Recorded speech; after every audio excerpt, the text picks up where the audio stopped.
پیٹ بھر کے ناشتہ صبح بھی کیا. نبی صلی اللہ علیہ وسلم نے کیا فرمایا؟ جس کے پاس اس دن کا کھانا موجود ہے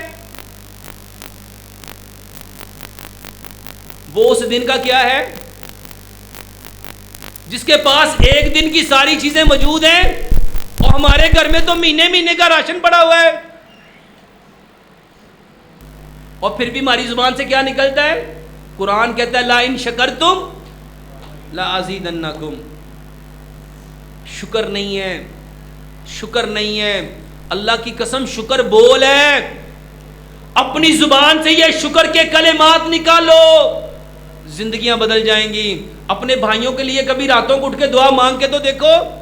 جس ہمسائے نے, جس دوست نے, جس رشتہ دار نے تمہیں نقصان پہنچایا ہے, اس کے لیے اللہ کے سامنے گڑ گڑاؤ, اور دیکھو زندگی بدلتی کہ نہیں بدلتی. جب ہم اپنے بھائی کے عدم موجودگی میں اس کے لیے کوئی ساؤنڈ نکالیں گے, کوئی بول بولیں گے, تو اللہ کے نبی صلی اللہ علیہ وسلم نے کیا فرمایا؟ اللہ آسمان سے ایک فرشتہ اتارے گا, وہ تمہارے لیے ویسے ہی بولے گا. اب جو اپنے لیے چاہتے ہو اس بھائی کے لیے بولنا شروع کر دو, اور میری دعا تو پتہ نہیں اس کے لیے قبول ہونی ہے کہ نہیں ہونی, لیکن اس فرشتے کی دعا میرے حق میں.